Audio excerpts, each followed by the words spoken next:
Jail Inspector Anita T. Anduesa, ang Acting Warden ng Camalik District Jail. Ako po, tuwang Bicol Fab Lab, ang nagpasimula ng Luminart Handcrafted Wood Lightings. Isa itong livelihood project para sa ating mga persons deprived of liberty sa Camalik District Jail.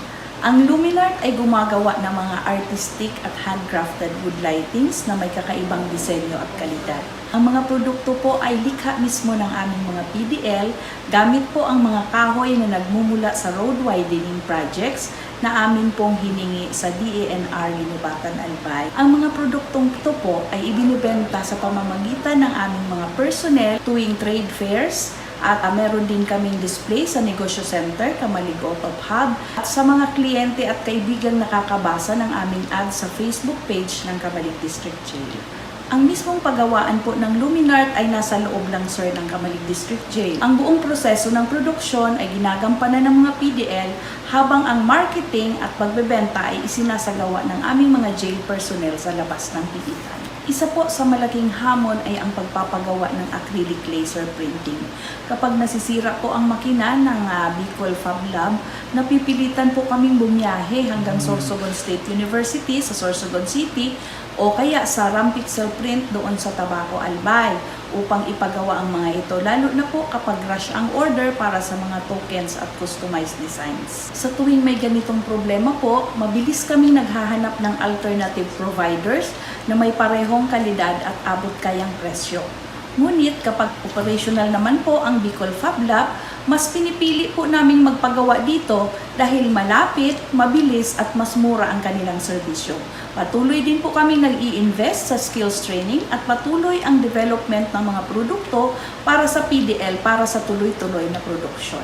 So matagal na po kaming magkakilala ng direktor ng Fab Lab na si Professor Alfonso M. Peñol Jr. So marami na po kaming mga nakaraang proyekto kasama siya, kaya natural na po sa amin na makipag-ugnayan sa kanila para sa Luminart. Malaki po ang naitulong ng Fab Lab Bicol sa aming product enhancement, yung design development, electrical lighting integration, at higit sa lahat ang acrylic laser printing. Tinutulungan din nila kami ma-market ang produkto at pinapaganda pa ang packaging at branding nito. Dahil po sa mga matagumpay naming nakaraang collaboration, mataas na po talaga ang expectation ko sa Fab Lab Bicol na magiging matagumpay din ang Luminart sa tulong nila at hindi na kami po nabigo. Opo, bukod po sa technical assistance at product design, malaking bagay po ang cost effectiveness ng kanilang serbisyo. Mura po ang presyo kumpara sa ibang shops at accessible sila mula sa Camalik, mabilis namin na ipaprocess po ang customer orders. Malaki po dahil sa tulong po ng Fab Lab Bicol at ang kanilang mga OJT students, naging mas maganda po at mas mabilis ang aming produksyon. Dahil dito, kumita ang mga PDL at nakapagpapadala na po sila ng pera sa kanilang pamilya. Malaking tulong po ito para mapunan ang pang-araw-araw na pangangailangan ng kanilang mga mahal sa buhay. Napansin po namin lumawak na po sir ang market reach, gumanda ang kalidad ng produkto at napabilis ang produksyon. Lalong tumibay ang aming branding at tumaas po ang customer satisfaction. Sa product design po sir at sa production speed talaga ang karoon ng pagbabago.